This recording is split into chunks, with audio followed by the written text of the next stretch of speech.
안녕하세요. 처음 교 성도여러분 반갑습니다. 오늘 눈꽃 큐티 시간입니다. 주말인데요.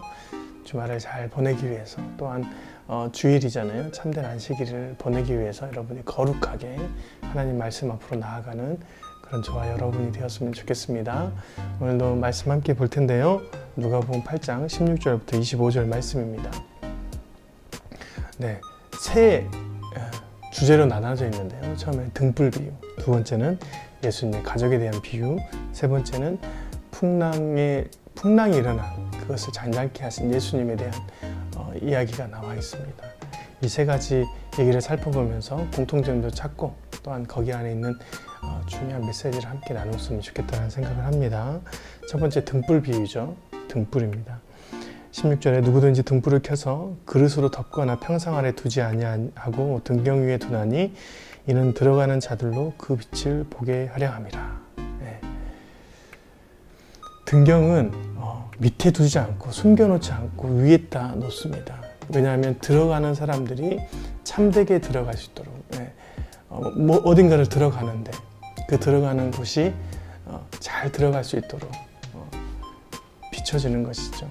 근데 등경이 사람들마다 그 다음에 보니까 사람들마다 숨겨지는 것들이 드러나는 현상이 일어난다라고 얘기합니다.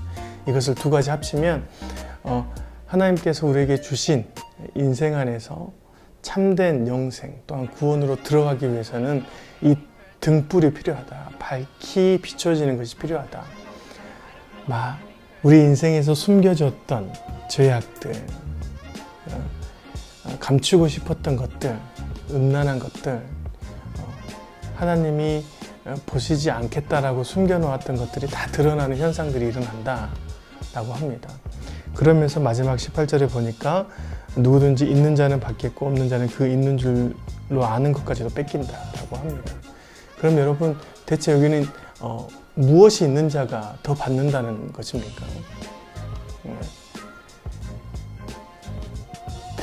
등경이 비춰져서 숨겨진 것들이 다 드러날 때 우리 손에 들고 있는 것들이 있어야 된다라는 것이죠.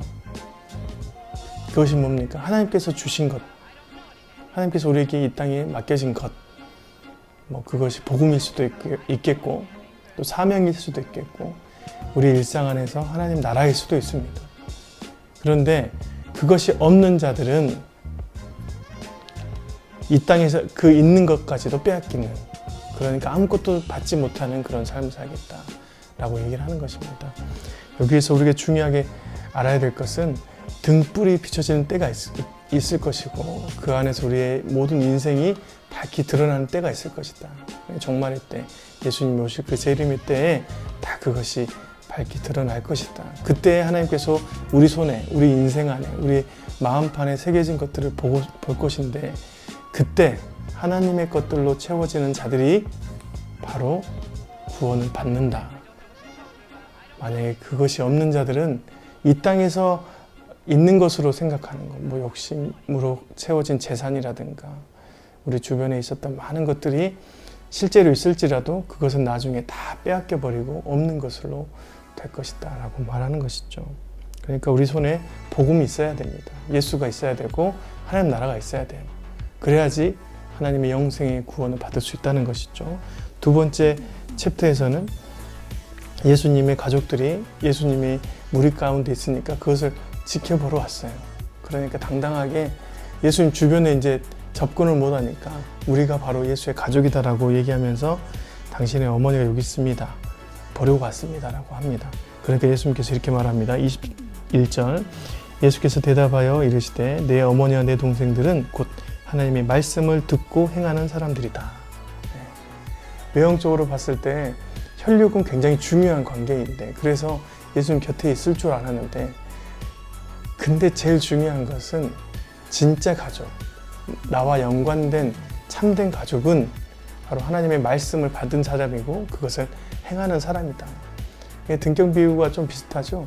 그 안에 인생에 말씀이 있어야 되고 그것을 행하는 실천이 있어야 된다. 행함이 있어야 된다라고 얘기를 합니다.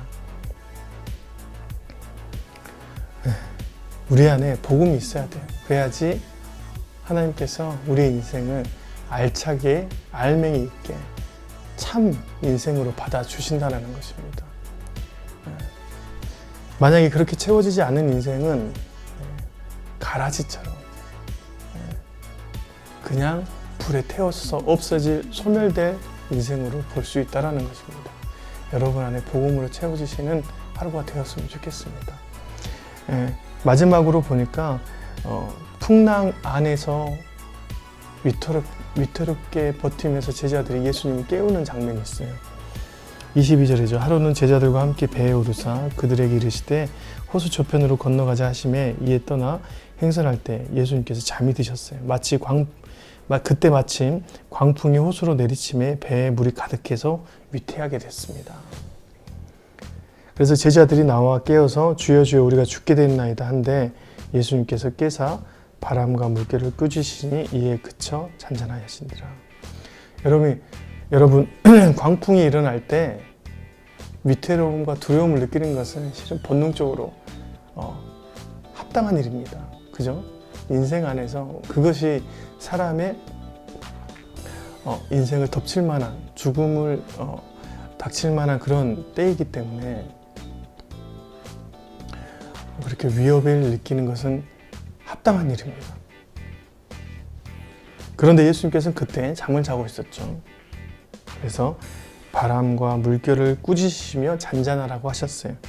그때 제자들에게 이렇게 말합니다. 25절 제자들에게 이르시되 너희는 믿음이 어디 있느냐 하시니 그들이 두려워하고 놀랍게 여겨 서로 말하되 그가 누구기에 바람과 물을 명함에 순종하는가 하더라 했습니다. 다시 말하면 예수님께서 함께 계시니 또 이 땅에 그리스도 또 하나님의 아들 진짜 하나님이 이 땅에 계시니 너희가 두려워할 필요가 없다. 자연도 그 앞에 순종하는 모습을 증명하면서 예수님께서 잠을 잤던 것처럼 제자들이 평강을 누려야 될 텐데 너희들이 그러지 못하는 너희들에게 믿음이 어디 있느냐라고 했습니다. 다 합쳐보면 등불 비유에서는 복음을 들고 있어야 참된 인생이다라고 말씀하시고 또 가족들 비유의 안에서는 진짜 가족은 말씀을 들고 있고 그 말씀 앞에서 행하는 사람 그것을 말씀 믿고 참되게 행하는 사람이 참 가족이다 라고 말합니다. 마지막으로 풍랑은 원래 인생 안에서 두려움이고 위협인데 그것을 넘어서는 예수님을 바라보며 그 풍랑에서도 평강을 누리는 사람들이 바로 참된 제자이다 라고 얘기를 하고 있는 것이죠. 복음이 말씀이고 말씀이 예수님이다. 곧 예수님이 참된 복음이다라는 메시지가 이 본문 안에 있는 것이죠. 여러분 세상 속에서 많은 어려움과 위협이 여러분에게 있습니까? 마치 광풍과 같이 몰아치는 신앙도 흔들릴 수 있는 그런 여러분의 인생이 되어지십니까? 그럴 때 참된 등불이신 여러분의 인생에서 어둠 가운데 있어서 도저히 빠져나올 수 없을 거라고 생각했던 그 상황에서 참된 등불이신 예수님을 만나시길 바랍니다. 그 예수님이 누우셨던 그곳 배 밑편에 함께 예수님과 누워서 잠을 자는 그런 평강이 여러분에게 있었으면 좋겠습니다. 아무리 여러분 주변에 풍랑이 불고 어려움이 있어도 예수님과 함께하면 그곳이 여러분의 잠을 자게 하는 참된 평강의 장소가 될 것입니다. 가장 큰 믿음은 예수님과 함께 잠을 자는 것입니다.